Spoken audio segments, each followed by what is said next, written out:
ജനവികാരം തിരിച്ചറിയുന്നതിന് party പൂർണ്ണ പരാജയമായെന്ന് CPIM സംസ്ഥാന സെക്രട്ടേറിയറ്റിൽ നേതാക്കളുടെ സ്വയം വിമർശനം. പാർട്ടി സംഘടനാ സംവിധാനം താഴെത്തട്ടു മുതൽ ദുർബലമാണെന്നും സംസ്ഥാന നേതൃത്വത്തിന് ഒഴിഞ്ഞുമാറാനാകില്ലെന്നും സെക്രട്ടേറിയറ്റ് യോഗത്തിൽ നേതാക്കൾ അഭിപ്രായപ്പെട്ടു.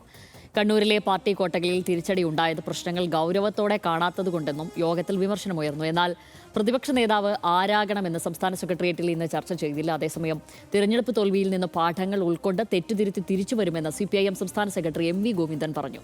അഭിപ്രായങ്ങൾ കേൾക്കാൻ മെയ് ജൂൺ മാസങ്ങളിൽ എല്ലാ ഘടകകക്ഷികളുടെയും യോഗം ചേരാനാണ് തീരുമാനം. മുന്നണിയിലെ ഘടകകക്ഷികളെയും ജനങ്ങളെയും കേട്ട ശേഷം തെരഞ്ഞെടുപ്പ് റിവ്യൂ നടത്തുമെന്നും MV ഗോവിന്ദൻ വ്യക്തമാക്കി. തെറ്റുകൾ തിരുത്താൻ CPIM നടത്തുന്ന ശ്രമങ്ങൾ എത്രത്തോളം ഫലം കാണും? ജനങ്ങളുടെ അടക്കം അഭിപ്രായം കേട്ട ശേഷം എന്തെല്ലാം നടപടികളിലേക്കാവും CPIM നേതൃത്വം കടക്കുക? കാണാം RDX റാപ്പ്.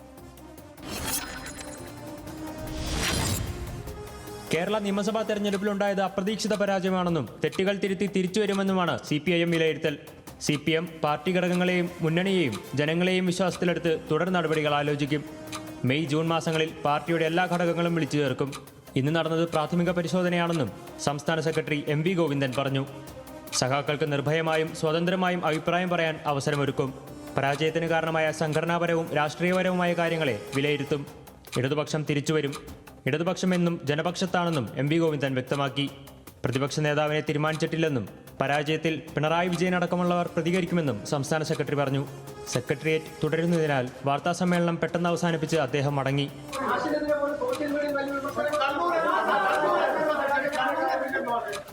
തെരഞ്ഞെടുപ്പിലെ കനത്ത തോൽവിക്ക് ശേഷം ആദ്യമായാണ് MV ഗോവിന്ദൻ മാധ്യമങ്ങളെ കണ്ടത്. കനത്ത തിരിച്ചടിയുണ്ടായതിനു പിന്നാലെ സോഷ്യൽ മീഡിയയിൽ നേതൃത്വത്തിനെതിരെ അണികളുടെ രൂക്ഷ വിമർശനം തുടരുകയാണ്. RDX rap news Malayalam.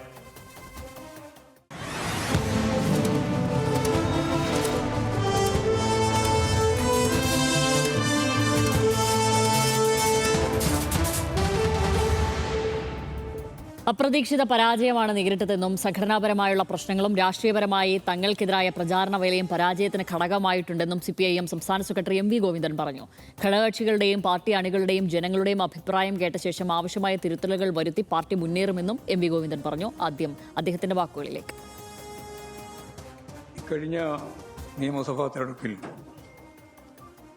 അപ്രതീക്ഷിതമായ പരാജയമാണ് LDFന് ഉണ്ടായിട്ടുള്ളത്. പാർട്ടി സഖാക്കൾക്ക് നിർഭയമായും സ്വതന്ത്രമായും അവരുടെ ഘടകങ്ങളിൽ അഭിപ്രായങ്ങൾ പറയാൻ അവസരമൊരുക്കണം എന്നാണ് പാർട്ടി നേതൃത്വത്തിൻ്റെ അഭിപ്രായം.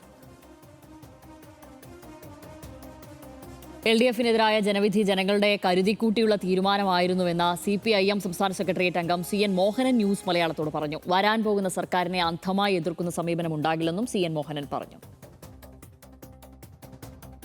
LDFിൻ്റെ ഗവൺമെൻറ്റിന് ഭരണവിരുദ്ധ വികാരമുണ്ടോ ചോദിച്ചാൽ ഇല്ല. പക്ഷേ ഇനി LDF ഭരിക്കേണ്ട എന്നുള്ള തീരുമാനമുണ്ട്. ആ വികാരമുണ്ട്. LDF അല്ല ഇനി ഭരിക്കേണ്ടത് എന്നാൽ വികാരം കേരളത്തിലെമ്പാടും ഉണ്ടായതാണ്. അപ്പോൾ ആ വികാരം ഉണ്ടായതുകൊണ്ട് സ്വാഭാവികമായിട്ടും അതുകൊണ്ടാണ് നമുക്ക് ഈ തോൽവി ഉണ്ടായത്. അല്ലെങ്കിൽ ഇത്രയും തോൽവി ഉണ്ടാവേണ്ട പ്രശ്നം ഒന്നിക്കുന്നില്ല. കേരളത്തിൽ ഭരിക്കുന്ന ഗവൺമെൻറ് എടുക്കുന്ന ഏത് തീരുമാനത്തെയും അങ്ങനെയാണല്ലോ ഇപ്പോൾ ഈ സർക്കാർ വന്നത്. അതിനെ എല്ലാത്തിനും എതിർക്കുന്ന, എല്ലാത്തിനും പിടിച്ച് ആക്ഷേപിക്കുന്ന അങ്ങനെ നിലപാടുണ്ടാവില്ല. LDFന്റെ കനത്ത തോൽവിക്ക് കാരണക്കാരൻ പിണറായി വിജയൻ എന്ന ഇടത് സഹയാത്രികൻ സെബാസ്റ്റ്യൻ പോളും പറഞ്ഞു. ജനങ്ങളുടെ മനസ്സിൽ കടുത്ത പിണറായി വിരുദ്ധതയെന്നും CPIMന്റെ പക്വതയും ദീർഘവീക്ഷണവും നഷ്ടപ്പെട്ടുവെന്നും സെബാസ്റ്റ്യൻ പോളിന്റെ വിമർശനം. CPIMന്റെ തെറ്റുതിരുത്തൽ അധര വ്യായാമം മാത്രമാണെന്നും അത് തനിക്ക് അനുഭവമുള്ളതാണെന്നും നിയുക്ത തളിപ്പറമ്പ് MLA TK ഗോവിന്ദനും അഭിപ്രായപ്പെട്ടു. പാർട്ടി അർഹിക്കുന്ന തോൽവിയല്ല അല്ലെങ്കിൽ അത് സംഭവിച്ചിരിക്കുന്നത്. നമ്മൾ സാധാരണ ഒരു ന്യായം പറയുന്നത് ഭരണവിരുദ്ധ വികാരം എന്ന് പറയും. അത് സാധാരണ സാഹചര്യങ്ങളിൽ നമുക്കങ്ങനെ പറയാം. ഇവിടെ ലളിതമായി പറഞ്ഞാൽ ഭരണവിരുദ്ധ വികാരമല്ല, പിണറായി വിരുദ്ധ വികാരമാണ് വോട്ടർമാരുടെ മനസ്സിൽ ഉണ്ടായിരുന്നത്. അതിന് അനുസൃതമായി അവർ വോട്ട് ചെയ്തു. CPM പല ഘട്ടത്തിലും തെറ്റുതിരുത്തൽ ചർച്ചയൊക്കെ നടക്കും. അത് വെറും ഒരു അധര വ്യായാമം മാത്രമാണ്. ഒരാളും അതിന്റെ പേരിൽ തെറ്റുതിരുത്തിയ അനുഭവം എനിക്കില്ല. മേലെയൊന്നുമില്ല, താഴെയൊന്നുമില്ല. പിന്നെ അതിങ്ങനെ ഒരു ചടങ്ങായി എല്ലാ കാലത്തും നടക്കും. ഇപ്പോൾ ആ ചടങ്ങ് നടക്കും. ഈ തെരഞ്ഞെടുപ്പിൽ തെറ്റുതിരുത്താൻ വേണ്ടി ഒരു ചർച്ചയും റിപ്പോർട്ടിങ്ങും കാര്യങ്ങളൊക്കെ നടക്കും. ഒരാളും തെറ്റുതിരുത്താൻ പോലില്ല. ടി കെ ഗോവിന്ദൻ തങ്ങളുടെ വീട് സന്ദർശിച്ചത് വ്യക്തിപരം മാത്രമെന്നായിരുന്നു കോടിയേരിയുടെ കുടുംബത്തിന്റെ പ്രതികരണം. വീട്ടിൽ വരുന്നയാളെ വർഗവഞ്ചകൻ എന്ന് വിളിക്കില്ല എന്നും ഗോവിന്ദൻ മാഷിന്റെ വിജയത്തിൽ താൻ എന്തിനു ദുഃഖിക്കണമെന്നും കോടിയേരിയുടെ ഭാര്യ വിനോദിനി ബാലകൃഷ്ണൻ പറഞ്ഞു. ആശയപരമായ നിലപാടും വ്യക്തിബന്ധവും രണ്ടായി കാണണമെന്നും ഗോവിന്ദൻ മാഷ് ഉന്നയിച്ച ആരോപണങ്ങളിൽ പാർട്ടിയെടുത്ത നിലപാട് തന്നെയാണ് തന്റെയെന്നും കോടിയേരിയുടെ മകൻ ബിനീഷ് കോടിയേരിയും പറഞ്ഞു. മറ്റ് നേതാക്കൾ വർഗവഞ്ചകൻ എന്നാണ് വിളിച്ചത് അദ്ദേഹത്തെ. അയ്യോ, അതെൻ്റെ വിഷയമല്ല, അതെനിക്കറിയേണ്ട കാര്യമില്ല. എൻ്റെ വീട്ടിൽ ആരെങ്കിലും വന്നിട്ട് ഞാൻ കുറച്ച് നേരം ഇരുന്ന് വർത്തമാനം പറഞ്ഞ് ഞാൻ ഉണ്ടാക്കിയ മ്യൂസിയം എൻ്റെ ഭർത്താവിനെ കുറിച്ചുള്ള ഓർമ്മകൾ പങ്കിട്ടത് എൻ്റെ പാർട്ടിക്കാൾ വിമർശിച്ചു എന്ന് പറഞ്ഞാൽ ഐ ഡോണ്ട് കെയർ. സന്തോഷമുണ്ട് ടി കെ ഗോവിന്ദൻ മാഷ് അവിടെ വിജയിച്ചതിൽ. എന്തിനാണ് ഞാൻ സങ്കടപ്പെടുന്നത്? ജനങ്ങൾ വോട്ട് കൊടുത്തിട്ടല്ലേ വിജയിച്ചത്, അല്ലേ? അതുകൊണ്ട് വെറുതെ മാഷ് ഞാൻ വിജയിച്ചെന്ന് പ്രഖ്യാപിച്ചല്ലോ. അപ്പോൾ ജനങ്ങളുടെ ഇതിനെ ഞാൻ മാനിക്കണ്ടേ? ഞാൻ ജനവിധി മാനിക്കുന്നു. ഏത് പാർട്ടി നേതാക്കളുടെ കുടുംബങ്ങൾ തമ്മിൽ വളരെ അടുത്ത ബന്ധമുള്ളതാണ്. പാർട്ടിയുടെ എതിരായിട്ട് മാഷ് അംഗത്തിന് നിലപാടെടുക്കേണ്ടി വന്നു. അത് പാർട്ടി തന്നെ അതിനോട് നിലപാട് പറഞ്ഞിട്ടുണ്ട്. എന്താണ് പാർട്ടി നിലപാടെന്നുള്ളത് ഇതൊരു വ്യക്തിപരമായിട്ട് മാത്രം കാണേണ്ടുന്ന ഒരു വിഷയമായിട്ട് അതിനെ മാറ്റണം എന്നുള്ളത് മാത്രമേ. അതേസമയം LDFന്റെ കനത്ത തോൽവിക്ക് താനും കാരണക്കാരനാണെന്ന ആരോപണം തള്ളി വെള്ളാപ്പള്ളി നടേശൻ രംഗത്തെത്തി. അത്തരം ആരോപണം പിണറായി വിരുദ്ധരുടെ ദുഷ്ടബുദ്ധിയാണെന്നും SNDPക്കെതിരെ ആർക്കും ഒരു പുല്ലും ചെയ്യാൻ കഴിയില്ലെന്നും വെള്ളാപ്പള്ളി പറഞ്ഞു. തെരഞ്ഞെടുപ്പിൽ LDFനേറ്റ തിരിച്ചടി UDFന്റെ മിടുക്കല്ലെന്നും പൊറുതിമുട്ടിയ ജനങ്ങൾ ഭരണമാറ്റം ആഗ്രഹിച്ചതാണെന്നും NSS general secretary G Sukumaran Nair പറഞ്ഞു. അങ്ങനെ എന്നെ വനപ്പാമ്പ് കാണിച്ച് ആരും പേടിപ്പിക്കാനും നോക്കണ്ട. ഞാൻ കൂടി കൊണ്ടാണ് പിണറായി തോറ്റുപോയി എന്ന് പറഞ്ഞാൽ അത് പിണറായി വിരോധികളെ പറയുള്ളൂ. അല്ലെങ്കിൽ എൻ്റെ സമുദായത്തെ നശിപ്പിച്ച് കാണണമെന്ന് കഴിയുന്ന ദുഷ്ടൈക ദൃക്കുകൾക്ക് തന്നുള്ളൂ. ഒരു കാര്യം നിങ്ങൾ മനസ്സിലാക്കാം, SNDP യോഗത്തെ തകർക്കാനോ തളർത്താനോ ഒരു പാർട്ടിക്കും ഒരു പുല്ലും ചെയ്യാൻ സാധിക്കില്ല. ജനങ്ങളുടെ മനസ്സിന് മുറിവേറ്റു, ഇത് തിരിച്ചു പിടിക്കണം എന്നവർക്ക് തോന്നിയപ്പോൾ അവർ ചെയ്ത വോട്ട് ഇവരും ആ കൂട്ടത്തിൽ നിന്നു എന്നുള്ളൂ. വേറെ ആൾട്ടർനേറ്റീവ് ഇല്ലാത്തതുകൊണ്ട്. കായംകുളത്ത് തന്നെ തോൽപ്പിച്ചത് ചില CPIM നേതാക്കളും വെള്ളാപ്പള്ളിയുമാണെന്ന സ്വകാര്യ ചാനലിനോട് പ്രതിഭ നടത്തിയ പ്രതികരണത്തെ ആലപ്പുഴ ജില്ലാ സെക്രട്ടറി R നാസർ തള്ളി. തോൽവിയുടെ പാപഭാരം മറ്റുള്ളവരുടെ തലയിൽ ഇടേണ്ട എന്നായിരുന്നു R നാസറിന്റെ പ്രതികരണം. അതിലേക്ക് കൂടി അസംബന്ധമാണ്. തോറ്റു കഴിയുമ്പോൾ എന്തും വിളിച്ചു പറയുന്നത്. അവിടെ താങ്കൾ നല്ലപോലെ പണിപ്പെട്ടതിന് ശേഷമാണ് പാർലമെന്റ് തെരഞ്ഞെടുപ്പിൽ എന്താ 3-ാം സ്ഥാനത്ത് പോയത്. കായംകുളം മണ്ഡലം അത് ആരുടെ കുഴപ്പം കണ്ട ആ 3-ാമത് പോയതിനകത്ത് അത് അവർക്കില്ലേ. എന്നിട്ട് ഇപ്പം തോറ്റു കഴിഞ്ഞപ്പോഴത്തേക്ക് വേറെ വർത്തമാനം പറയണം. തിരിച്ചു വരും എന്നുള്ളതായിരുന്നു അതിൻ്റെ ഒരു ആകെത്തുക ഇന്ന് സംസ്ഥാന സെക്രട്ടറി വന്ന് മാധ്യമങ്ങളെ കണ്ടപ്പോഴുള്ളത്. അപ്പോഴും അദ്ദേഹം ഒരു ദീർഘനേരം ഇരുന്നുകൊണ്ട് പല ചോദ്യങ്ങൾക്കും മറുപടി പറയാനോ അത് വിശദീകരിക്കാനോ ഒന്നും തയ്യാറായിട്ടില്ല. അവർ തീരുമാനിച്ചിരുന്നു, അത് വന്നങ്ങ് പറഞ്ഞു പോയി എന്ന് മാത്രം. പക്ഷേ അതിനപ്പുറത്തേക്ക് ചില പൊട്ടിത്തെറികൾ അങ്ങിങ്ങായി ഇപ്പോൾ വന്നു തുടങ്ങിയിട്ടുണ്ട് പല വിഷയങ്ങളിൽ, ഇപ്പോൾ പ്രതിഭയുടെ അടക്കമുള്ള കാര്യങ്ങളിൽ. അപ്പോൾ ഇനി ഈ തിരുത്തൽ പ്രക്രിയ, അതിൽ ടി കെ ഗോവിന്ദൻ്റെയാണ് ഏറ്റവും പ്രധാനപ്പെട്ട ഒരു കാര്യമായി തോന്നുന്നത്. അവർക്ക് തിരുത്തൽ എന്നുള്ളതൊരു അധര വ്യായാമം മാത്രമാണ്. ഇത് പല കാലങ്ങളിൽ കണ്ടതാണ്. പക്ഷേ തിരുത്തലൊന്നും അങ്ങനെ അത്ര കണ്ട് പെട്ടെന്ന് നടക്കാനോ റിപ്പോർട്ടിംഗ് ഒക്കെ ഉണ്ടായാൽ പോലും അത് പിന്നീട് ആരും ഇതുവരെ തിരുത്തിയൊന്നും കണ്ടിട്ടില്ല എന്നാണ് പറഞ്ഞത്. അപ്പോൾ തിരിച്ചു വരും, ചിലപ്പോൾ തിരിച്ചു വന്നേക്കാം. അപ്പോഴും തിരുത്തൽ അതുപോലെ ഉണ്ടാകുമോ, അത് നമ്മൾ പ്രതീക്ഷിക്കേണ്ട കാര്യമുണ്ടോ? എന്താണ് ചിലപ്പോൾ ഈ പ്രത്യേക സാഹചര്യത്തിൽ ചിലപ്പോൾ അത് ഉണ്ടായേക്കാം എന്നാണോ തോന്നുന്നത്? ഇതിനകത്ത് എനിക്ക് തോന്നുന്നത് ഈ പാർട്ടിയുടെ ഘടനയിൽ ഉൾപ്പെടുന്ന, അതായത് പാർട്ടി പ്രവർത്തകർ എന്ന് പറയാവുന്ന ആളുകളുണ്ടല്ലോ, അവർക്ക് പറയാനുള്ളത് മുഴുവൻ കേൾക്കും എന്ന് പറയുന്നത് വളരെ പോസിറ്റീവായ സംഗതി തന്നെയാണ്. അല്ലാതെ ഏതെങ്കിലും ഒരു ഘടകം പറയുന്നത് കേൾക്കും എന്നുള്ളതല്ല. മുഴുവൻ അംഗങ്ങളും പറയുന്നത് കേൾക്കും എന്ന് തന്നെയാണ് അത് വിശദീകരിച്ചിരിക്കുന്നത്. അങ്ങനെ ഒരു നീക്കത്തിലേക്ക് പോയി കഴിഞ്ഞാൽ അത് വളരെ പോസിറ്റീവായ നീക്കം തന്നെയായിട്ട് കണക്കാക്കാൻ കഴിയൂ. ഒരു പാർട്ടി CPIMനെ പോലെ കേരളത്തിലെ ഏറ്റവും വലിപ്പമുള്ള ഒരു പാർട്ടി വലിയ പരാജയത്തിൻ്റെ പടുകുഴിയിലേക്ക് പോയിരിക്കുന്നു. അവിടെ നിന്ന് തിരിച്ചു വരാനുള്ള അവരുടെ ശ്രമങ്ങളെ ആ നിലയ്ക്ക് പോസിറ്റീവായി തന്നെയാണ് കാണേണ്ടത്. അത് കേവലം അധരവ്യായാമം മാത്രമായി കണക്കാക്കുന്നത് ഇപ്പോൾ ആ പാർട്ടിയിൽ ഇല്ലാത്ത ഒരാളാണല്ലോ. അങ്ങനെ കണക്കാക്കിയാൽ മതി. അദ്ദേഹത്തിന് അതുവരെയുള്ള അനുഭവത്തിൽ നിന്നാണ്, അതങ്ങനെയല്ല എന്നാണല്ലോ ഇപ്പോൾ പറയുന്നത്. അതിലേറ്റവും കൗതുകകരമായ വരിയായിട്ട് എനിക്ക് തോന്നിയത് പാർട്ടിയുടെ പ്രസ്താവനയിലെ പ്രധാനപ്പെട്ട കൗതുകകരമായ വരി, പാർട്ടി സഖാക്കൾക്ക് നിർഭയമായും സ്വതന്ത്രമായും അഭിപ്രായം പറയാനുള്ള സാഹചര്യം ഒരുക്കും. അതായത് ഇതുവരെ നിർഭയമായി അഭിപ്രായം പറയാനുള്ള സ്വാതന്ത്ര്യം ഉണ്ടായിരുന്നില്ലേ എന്നുള്ള ചോദ്യമാണ് ഇപ്പോൾ സ്വാഭാവികമായും ഉയരുക. അതിൻ്റെ ഒരു ഘടനയനുസരിച്ച്, സംഘടനാ രീതി അനുസരിച്ച് നിർഭയമായി അഭിപ്രായം പറയാനുള്ള അവസരമാണ് എപ്പോഴും ഉണ്ടാകേണ്ടത്. പക്ഷേ കഴിഞ്ഞ കുറേ കാലമായി ആ സാഹചര്യത്തിൻ്റെ ഒരു മാറ്റം വന്നിരിക്കുന്നു എന്നുള്ളതാണല്ലോ ഉയർന്നിരിക്കുന്ന വിമർശനം. ഉയർന്ന വിമർശനത്തിനനുസൃതമായി അതിനൊരു മറുപടി ഇപ്പോൾ സെക്രട്ടേറിയറ്റ് കൊടുക്കുകയാണ്. നിർഭയമായി തന്നെ നിങ്ങൾക്ക് കാര്യങ്ങൾ പറയാനുള്ള അവസരം ഉണ്ടാക്കി തരും എന്നുള്ളതാണ് അവർ പറയുന്നത്. അങ്ങനെ പ്രവർത്തിക്കട്ടെ, ഭയമില്ലാതെ സംശയമില്ലാതെ കാര്യങ്ങൾ ഓരോ കാര്യങ്ങളിലും അഭിപ്രായം പറയട്ടെ.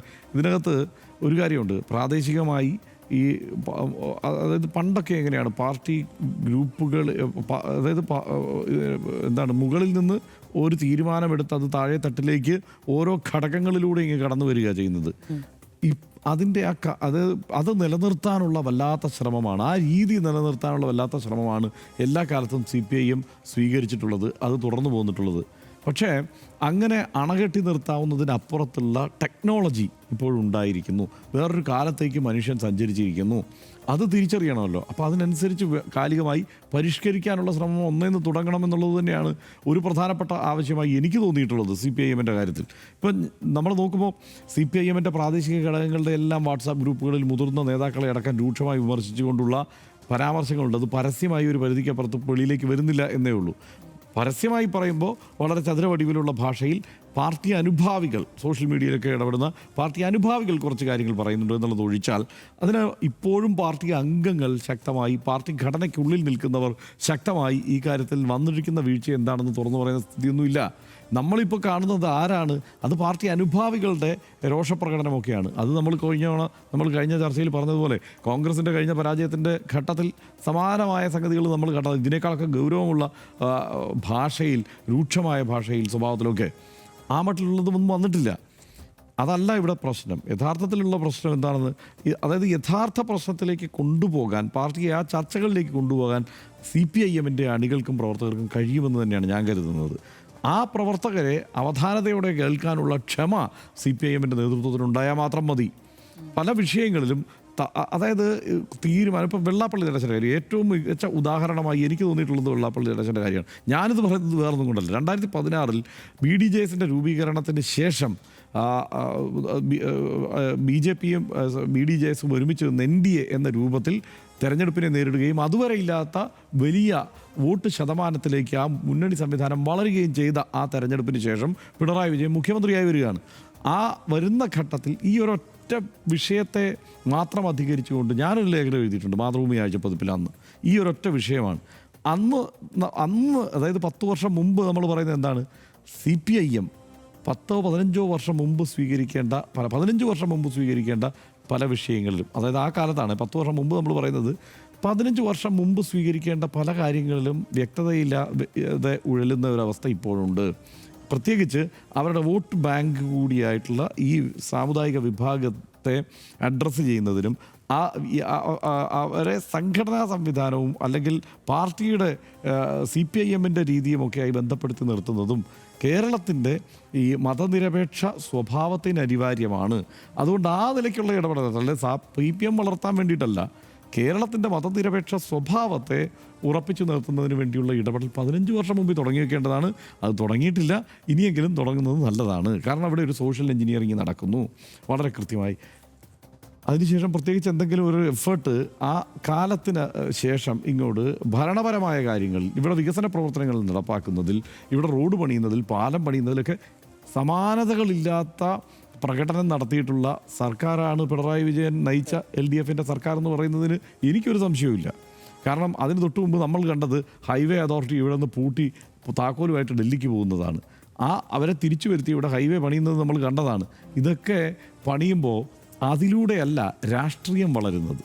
ഹൈവേ പണിതാൽ ഇവിടെ നാട്ടുകാർക്ക് സന്തോഷമുണ്ടാവും, വികസനം വരും. വികസനം മാത്രമല്ല രാഷ്ട്രീയം, അതിനപ്പുറത്തുള്ള രാഷ്ട്രീയം പറയേണ്ടത്, വികസനത്തിനപ്പുറത്തുള്ള രാഷ്ട്രീയം പറയാൻ ഏറ്റവും ഉത്തരവാദിത്തപ്പെട്ടത് ആരാണ്?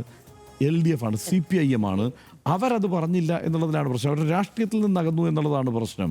അപ്പോൾ എന്താണ്, ഈ വ്യാജമായ ആരോപണങ്ങൾ CPIM-നെതിരെ തിരുകാൻ വേണ്ട, ഇടതുപക്ഷത്തിനെതിരെ തിരുകാൻ വേണ്ട, വിശിഷ്യ പിണറായി വിജയനെതിരെ തിരുകാൻ വേണ്ട അവസരം അവരായി തന്നെ ഒരുക്കി കൊടുത്തു. ആർക്കെങ്കിലും വിശ്വസിക്കാൻ കഴിയുന്ന അല്ലെങ്കിൽ യുക്തിക്ക് നിരക്കാത്ത കാര്യങ്ങളാണ് പലതും. ഇപ്പോൾ പിണറായി വിജയൻ സംഘപരിവാറുമായി സന്ധി ചെയ്തു എന്നുള്ള പരാമർശവും ആ ചർച്ചയും ഉയരുന്നത് എവിടെ നിന്നാണ്? 10 വർഷം മുമ്പ് ചെയ്യേണ്ട കാര്യങ്ങൾ ചെയ്യാത്തതിൽ നിന്നാണ്. അല്ലാതെ ഇപ്പോൾ വെള്ളാപ്പള്ളി നടരാജൻ എന്തെങ്കിലും വിമർശനം ഉന്നയിച്ചപ്പോൾ അതിനോട് ശക്തമായി പ്രതികരിച്ചില്ല എന്നതിലല്ല. അത്തരമൊരു സാഹചര്യമേ ഉണ്ടാവാത്ത രീതിയിൽ ഈ സംവിധാനത്തെ കൊണ്ടുപോകാൻ ഈ സംഘടനയ്ക്ക് കഴിയുമായിരുന്നു. അത് യഥാസമയം ചെയ്തില്ല എന്നതിലാണ് കുഴപ്പം നിലനിൽക്കുന്നത്.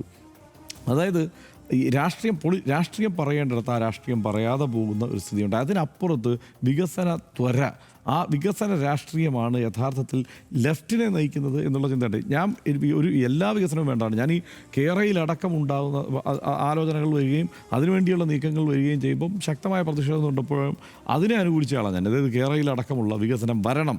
ഞാനതിന് എനിക്ക് ഈ ലെഫ്റ്റ് തിയറിയോ അതല്ലെങ്കിൽ അവരുടെ വികസന സ്വപ്നങ്ങളോ ഒന്നുമല്ല എനിക്കതിന് പിന്തുണയായത്.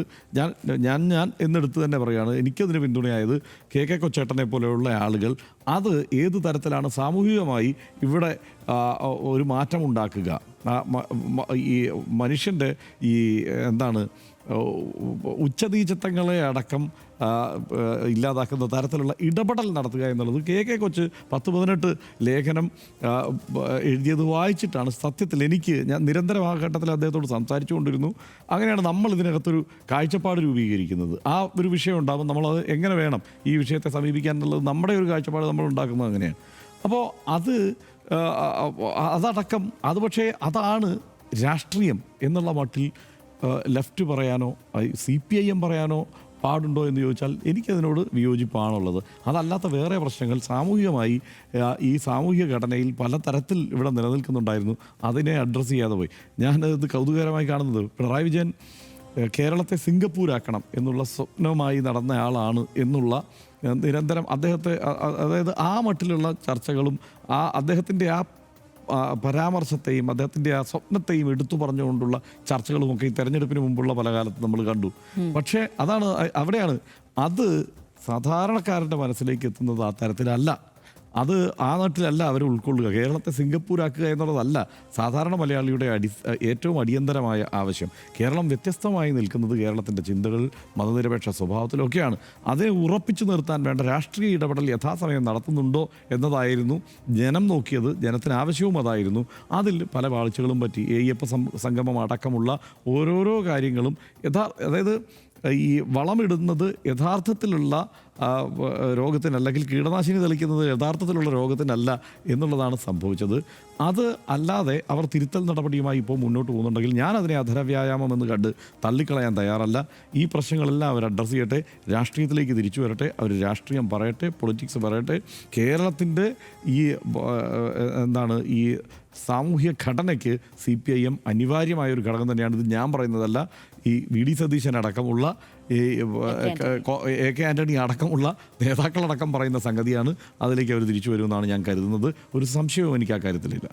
സാധാരണ നമ്മളെ ഇടതുപക്ഷം നന്നാക്കികളെന്ന് മാധ്യമങ്ങളെയൊക്കെ പറയും, പിന്നെ മറ്റു ചില വിഭാഗങ്ങളെയും പറയാറുണ്ട്. പക്ഷേ ഇത്തവണ സത്യത്തിൽ ഇടതുപക്ഷം നന്നാക്കിൽ ആയത് അവരുടെ അണികൾ തന്നെയാണെന്നാണ് എനിക്ക് തോന്നുന്നത്. അത് വരുന്നത് സത്യത്തിൽ നേരത്തെ ഹർഷൻ ചേട്ടൻ പറഞ്ഞ ആ പോയിന്റിൽ നിന്നാണ്. എന്താണ്, സഖാക്കൾക്ക് സ്വതന്ത്രമായും നിർഭയമായും അഭിപ്രായം പറയാനുള്ള അവസരം ഉണ്ടാക്കുമെന്നുള്ളത്. അങ്ങനെ ഒരു കാര്യം അവിടെ നിന്ന് വെട്ടിപ്പോയിട്ട്, അതായത് ഉൾപ്പാട്ടി ജനാധിപത്യത്തെ കശാപ്പ് ചെയ്യുന്ന രീതിയിൽ എന്നുള്ളത് നേരത്തെ തന്നെ അവിടെ നിന്ന് പുറത്തിറങ്ങി അത് പറയാനുള്ള ആർജവമുണ്ടായ TK ഗോവിന്ദൻ നേരത്തെ തന്നെ അത് പറഞ്ഞിരുന്നു. പക്ഷേ ആ ഘട്ടത്തിൽ അതിനെ ഈ പറയുന്ന അണികൾ അതിനോട് നിശബ്ദത പാലിക്കുകയും അതിനോട് പ്രത്യേകിച്ച് ഒന്നും പറയാതിരിക്കുകയും മറ്റുള്ളവർ പൊതുവിലുള്ളവർ അതിങ്ങനെ കേൾക്കുകയും ഇടതിനോട് ചേർന്ന് നിന്ന ജനങ്ങളാണ് പൊതുവിൽ ഇതിങ്ങനെ സസൂക്ഷ്മം കേൾക്കുകയും മറ്റുള്ളവർ മൗനം പാലിക്കുകയും ചെയ്തു. പക്ഷേ ബാലറ്റിലൂടെ അതിന് കൃത്യമായ മറുപടി നൽകിയിരിക്കുന്നു എന്നാണ് ഞാൻ മനസ്സിലാക്കുന്നത്. ഇന്ന് തന്നെ ഗോവിന്ദമാഷിൻ്റെ പ്രസ് മീറ്റിലെ ഒരു വാചകം എടുത്തു കഴിഞ്ഞാൽ ഇടതുപക്ഷ രാഷ്ട്രീയത്തിൻ്റെ സ്ഥാനം ഹൃദയപക്ഷത്താണ് എന്നതിൽ തർക്കമില്ല എന്നാണ് അദ്ദേഹം പറഞ്ഞത്. മറ്റേതെങ്കിലും അവയവം പോലെയല്ലല്ലോ ഈ ഹൃദയം എന്നുള്ളത്. അതിൽ ഒരു കുത്ത് വീണ് കഴിഞ്ഞാൽ തീർച്ചയായും മുറിയുകയോ പരിക്കേൽക്കുന്നതിനോ അല്പം ചോര ചിന്തുന്നതിനോ അപ്പുറത്തേക്ക് അതിൻ്റെ പ്രവർത്തനം അങ്ങ് നിലയ്ക്കും എന്നുള്ളതാണ്. അതിൽ നേതൃത്വം എന്ന തലച്ചോറുണ്ടായിട്ട് കാര്യമില്ല, അതിനെ താങ്ങി നിർത്തണമെങ്കിൽ കാര്യമില്ല. പക്ഷേ ഹൃദയം അത് മിടിക്കുക തന്നെ വേണം. അത് തീർച്ചയായും ഇവിടുത്തെ ഏറ്റവും അടിസ്ഥാന വിഭാഗത്തിൽ നിൽക്കുന്ന അവരുടെ പ്രവർത്തകർ തന്നെയാണ്. അവരാണ് വോട്ട്, അവരാണ് വീണ്ടും വീണ്ടും ഇവരുടെ തലച്ചോറിൻ്റെ പ്രവർത്തനങ്ങൾക്ക് പിന്തുണ കൊടുക്കേണ്ട, ബ്ലഡ് പകരേണ്ട ആളുകൾ ഇവരാണ്. അപ്പോൾ തീർച്ചയായും അവരെ കേൾക്കാത്ത, അതായത് ഒരു വ്യക്തികേന്ദ്രിത വ്യവസ്ഥയിലേക്കുള്ള വ്യതിയാനത്തെ സത്യത്തിൽ ഇവർ പ്രതിരോധിക്കുകയായിരുന്നു എന്നുള്ളതാണ് ഇതിൽ നിന്നുള്ള ആകെ തുക എന്നുള്ളത്.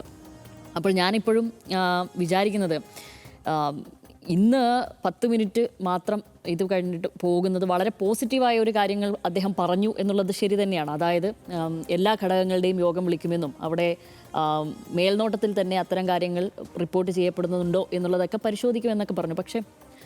പക്ഷേ ഈ പാർട്ടി സെക്രട്ടറിക്ക് കീഴിൽ ഞാൻ മുൻപും പറഞ്ഞിട്ടുള്ളതാണ്, അത് തിരഞ്ഞെടുപ്പിന് മുമ്പ് തന്നെ പറഞ്ഞിട്ടുള്ളതാണ്, ഈ പാർട്ടി സെക്രട്ടറിക്ക് കീഴിൽ ഈ സംഘടനാ സംവിധാനത്തിൽ വന്നിരിക്കുന്ന പിഴവുകൾ ചെറുതേയല്ല. അദ്ദേഹം ഉറച്ച 3 കോട്ടകളടക്കം പൊളിച്ചിട്ടാണ് 3 സീറ്റുകൾ അപ്പുറത്തേക്ക് കൊടുത്തിട്ടുള്ളത്. അതിൻ്റെ ഉത്തരവാദിത്തത്തിൽ നിന്ന് അദ്ദേഹത്തിന് പിന്മാറാനേ പറ്റില്ല. അതൊന്ന് ജി സുധാകരൻ, മറ്റൊന്ന് ടി കെ ഗോവിന്ദൻ, മറ്റൊന്ന് വി കുഞ്ഞികൃഷ്ണൻ എന്നുള്ളതാണ്. പയ്യന്നൂർ പോലുള്ള ഒരു കോട്ട പോയിട്ടുണ്ടെങ്കിൽ അതിൻ്റെ ആഘാതം അവിടെയുള്ളവർക്ക് പോലും, കണ്ണൂരിൽ നിന്ന് വരുന്ന നമ്മൾക്ക് പോലും അത് വിശ്വസിക്കാനാവാത്ത വിധം അത്ഭുതകരമായ ഒരു കാര്യമാണ്. കാരണം അത് അപ്പോൾ കാലിന് കീഴെയുള്ള മണ്ണൊലിച്ചു പോകുന്നത് അറിയാതെയുള്ള ഒരു സെക്രട്ടറി, അതും കണ്ണൂരിൽ നിന്ന് തന്നെ വന്ന ഒരാൾക്ക് അത് സംഭവിക്കുന്നു എന്നുള്ളതാണ്. അത് പരിശോധിക്കേണ്ട വിഷയം തന്നെയാണ്. അപ്പോൾ അത് ആദ്യം തല പരിശോധിക്കണം, എന്നിട്ട് വേണം തല സ്വന്തം പരിശോധിക്കണം, എന്നിട്ട് വേണം താഴത്തെ ഘടകങ്ങളിലേക്ക് വരണം. ഇതിപ്പോൾ 2 രീതിയുണ്ട്. ഒന്ന് മുകളിൽ നിന്ന് താഴേക്ക് പരിശോധിച്ച് വരികയും താഴെ നിന്ന് മുകളിലേക്കും. ഇതിപ്പോൾ പാർട്ടി രണ്ടാമത്തെ കാര്യമാണ് ചെയ്യാൻ പോകുന്നത്. അത് താഴെ നിന്ന് മുകളിലേക്ക് പരിശോധിക്കലാണ്. സത്യത്തിൽ വലിയ പരിശോധന അവർക്ക് ആദ്യം വേണ്ടത് തലയിൽ തന്നെയാണ്. കാരണം ജനങ്ങൾ പറഞ്ഞു കഴിഞ്ഞു ഇത് പ്രശ്നമാണ്, ഇങ്ങനെയല്ലായിരുന്നു ഇത് പോകേണ്ടിയിരുന്നത് എന്ന് പറഞ്ഞു കഴിഞ്ഞു. അതാണ് ഈ തെരഞ്ഞെടുപ്പിൽ വോട്ടെണ്ണലിലൂടെ കണ്ടിരിക്കുന്നത്. പക്ഷേ അതിന് പകരം വീണ്ടും താഴെ നിന്നാണ് പരിശോധിക്കുന്നത്. ആ പരിശോധനയിൽ ഈ തെരഞ്ഞെടുപ്പിലെ ഈ വോട്ടെണ്ണലും കൊടുത്ത ഭൂരിപക്ഷവും ഇതുമാത്രം നോക്കിയാൽ മതി. ഇത്രയും സമയപരിമിതി ഉള്ളതുകൊണ്ട് ഞാൻ ബാക്കി പറയുന്നില്ല. എന്തായാലും തങ്ങൾ കേട്ട തോൽവിയുടെ ആഘാതം മനസ്സിലാക്കിക്കൊണ്ടുള്ള തീരുമാനങ്ങളും നിരീക്ഷണങ്ങളുമാണ് ഇന്ന് CPIM സംസ്ഥാന സെക്രട്ടേറിയറ്റിൽ ഉണ്ടായിട്ടുള്ളത്. 10 വർഷത്തെ ഭരണത്തിൽ മതിമറന്ന് തങ്ങളുടെ സംഘടനാശേഷി വളരെ ദുർബലമായെന്ന അത്യന്തം ഗൗരവമേറിയ നിരീക്ഷണങ്ങളും CPIM നേതാക്കൾ ഇന്ന് സെക്രട്ടേറിയറ്റ് യോഗത്തിൽ നടത്തി. തെറ്റുതിരുത്താതെ ഇങ്ങനെ മുന്നോട്ട് പോകാനില്ല എന്ന ബോധ്യത്തിൽ തന്നെയാണ് നേതൃത്വം ഈ തീരുമാനത്തിലേക്ക് എത്തിയെന്നത് വ്യക്തം. സമൂഹ മാധ്യമങ്ങളിലടക്കം നേതൃത്വത്തിനെതിരെ രൂക്ഷ വിമർശനം ഉയർന്ന സാഹചര്യത്തിൽ നടക്കാനിരിക്കുന്ന യോഗങ്ങളിലും ഈ വിമർശനങ്ങൾ കനക്കാനാണ് സാധ്യത. മാത്രമല്ല, കഴിഞ്ഞ ലോക്സഭാ തെരഞ്ഞെടുപ്പിലും തദ്ദേശ തെരഞ്ഞെടുപ്പിലും നേരിട്ട കനത്ത തോൽവിയെ നേതൃത്വം വേണ്ട രീതിയിൽ കണക്കിലെടുത്തില്ല എന്ന വിമർശനവും ഇതിനിടെ ശക്തമാകുന്നുണ്ട്. കണ്ണൂർ, കാസർഗോഡ് തുടങ്ങിയ ജില്ലകളിലെ തങ്ങളുടെ ശക്തി കേന്ദ്രങ്ങളിൽ തിരിച്ചുവരാൻ ഈ തിരുത്തൽ നടപടികൾ അനിവാര്യമാണെന്നും തെരഞ്ഞെടുപ്പ് ഫലം സൂചിപ്പിക്കുന്നുണ്ട്. തോൽവിയുടെ ഘട്ടത്തിൽ മാത്രം ഇത്തരം പരിശോധനകൾ തിരുത്തലുകളും ചുരുങ്ങുന്നുവെന്ന വിമർശനവും CPIM ഗൗരവത്തോടെ പരിഗണിക്കേണ്ടതുണ്ട്. തോൽവിയിൽ നിന്ന് പാഠം പഠിച്ച് തിരുത്തേണ്ടവ തിരുത്തി ജനങ്ങൾക്കിടയിലേക്ക് ഇറങ്ങിച്ചെന്ന് ശക്തമായി തിരിച്ചുവരാൻ CPIM സാധിക്കുമോ എന്ന് കാത്തിരുന്ന് കാണാം.